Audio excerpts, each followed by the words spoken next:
Jadi tujuan pembelajaran kita hari ini adalah untuk agar kalian itu dapat menjelaskan pengertian kegiatan ketenagakerjaan, membedakan antara angkatan kerja dan bukan angkatan kerja, dan mengidentifikasi jenis-jenis tenaga kerja berdasarkan kualitasnya. Ibu harap kalian memperhatikan pembelajaran hari ini dengan baik karena kalian kan sebentar lagi mau lulus. Nah, berarti kalian akan menjadi salah satu dari angkatan kerja yang akan kita bahas dalam materi hari ini. Selanjutnya itu, apa itu ketenagakerjaan? Nah, jadi ketenagakerjaan itu adalah segala sesuatu yang berhubungan dengan tenaga kerja, sebelum masa kerja, selama masa kerja, dan sesudah masa kerja.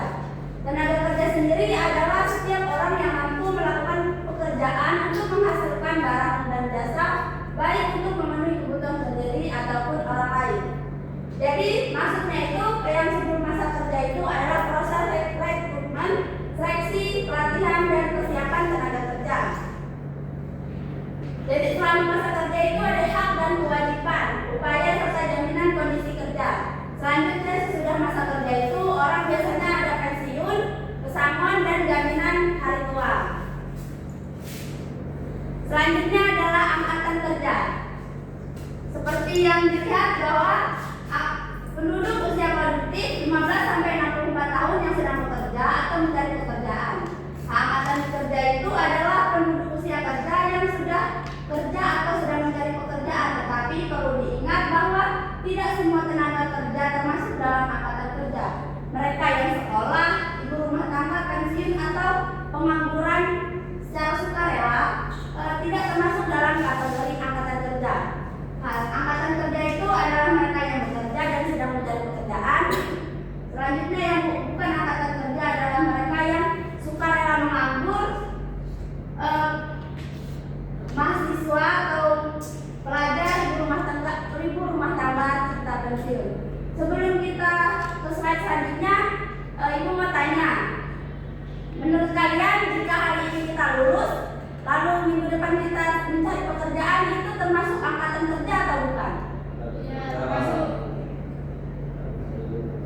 Benar ya. Jadi jika kita sudah mencari pekerjaan itu pasti kita termasuk dalam angkatan kerja. Jika kita tidak ingin mencari pekerjaan, maka kita bukan termasuk angkatan kerja. Selanjutnya ada jenis-jenis tenaga kerja. Jadi tenaga kerja itu dibagi menjadi 3, yaitu terdidik, terlatih, dan tidak terdidik dan tidak terlatih. Tenaga kerja terdidik adalah semua yang membutuhkan pendidikan formal atau gelar seperti dokter, guru, pengacara, atau arsitek, karena mereka harus menempuh pendidikan dulu sebelum bekerja. Selanjutnya ada pendidikan terlatih, yaitu mereka yang membutuhkan pelatihan atau pengalaman khusus seperti chef, teknisi, ataupun montir. Selanjutnya adalah tidak terdidik dan tidak terlatih. Nah, mereka yang termasuk dalam tenaga kerja tidak terdidik dan tidak terlatih itu adalah mereka yang hanya mengandalkan tenaga untuk bekerja seperti kuli bangunan, buruh, ataupun tukang angkat-angkat di pasar. Itu juga termasuk dalam tidak terdidik dan tidak terlatih. Nah, menurut kalian, jika ada orang yang seperti di era sekarang itu kan orang kan sudah digitalisasi. Nah, jika kalian bisa mengedit dengan profesional, hanya belajar secara otodidak, itu termasuk jenis tenaga kerja yang mana? Benar ya, karena dia harus berlatih dulu untuk menguasai suatu skill. Jadi dia termasuk tenaga kerja terlatih. Jadi itu saja materi kita hari ini. Coba apakah ada yang mau menyimpulkan pembelajaran kita pada hari ini? Oke, Fitriani. Jadi ketenagakerjaan itu adalah segala hal tentang tenaga kerja.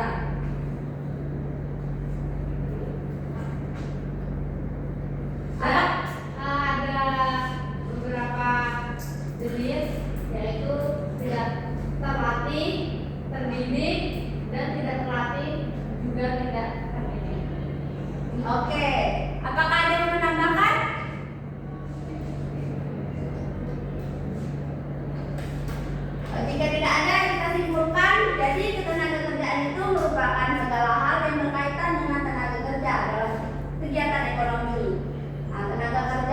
terbagi menjadi angkatan kerja, yang mereka yang sedang mencari pekerjaan atau sedang tidak bekerja, dan bukan angkatan kerja, yaitu mereka yang tidak bekerja dan tidak mencari pekerjaan. Selain itu, tenaga kerja juga memiliki berbagai jenis berdasarkan pendidikan, keterampilan, status kerja, serta secara keseluruhan.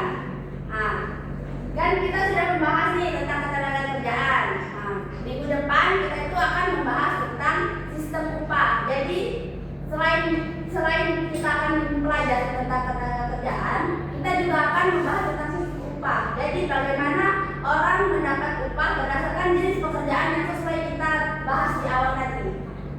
Jadi minggu depan itu Ibu harap kalian dapat mengetahui sistem upah yang berada di Indonesia. Selanjutnya untuk materi minggu depan kalian harus belajar lagi tentang bab tentang ketenaga kerjaan sistem upah pada buku paket halaman 45. Selanjutnya